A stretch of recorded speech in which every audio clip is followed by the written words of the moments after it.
Queen Augusta's boarding school for girls has a splendid academic reputation, but on a sweltering afternoon in June, one of its pupils was not paying attention to her English exam.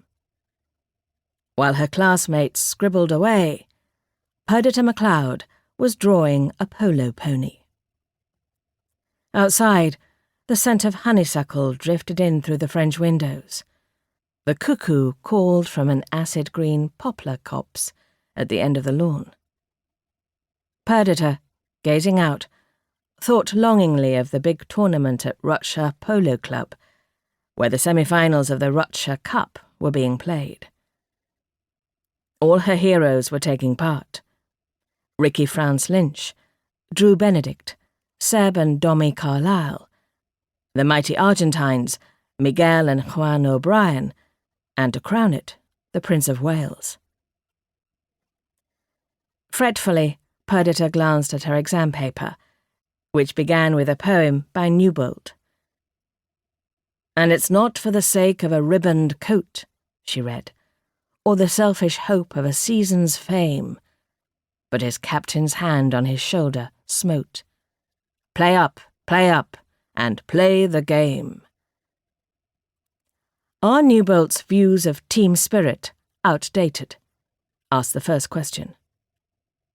Perdita took a fresh sheet of paper and wrote, "Yes," in her disdainful blue scrawl.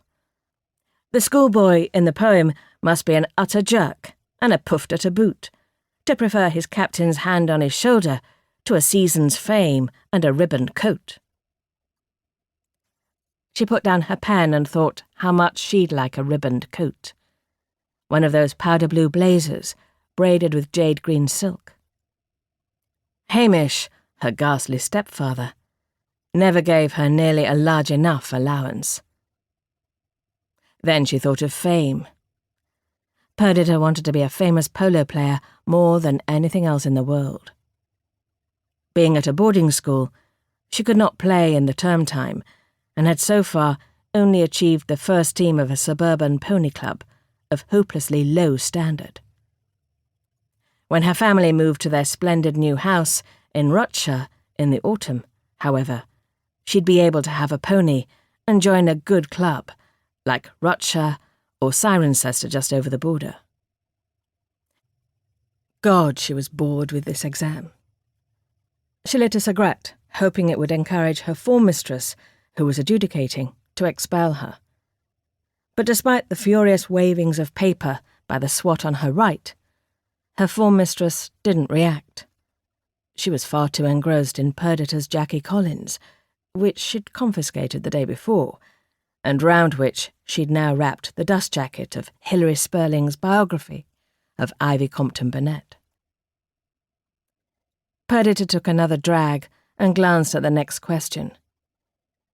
Do you find the poems of Thomas Hardy unduly preoccupied with death? It wasn't an afternoon for death.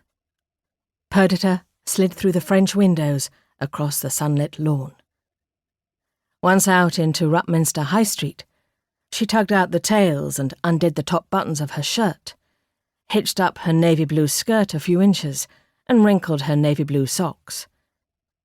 Conscious that men fancied schoolgirls, she left on her black and pink striped tie, but loosened her hair from its tortoiseshell clasp, so it cascaded white blonde down her back, eliciting wolf whistles from two workmen mending the road.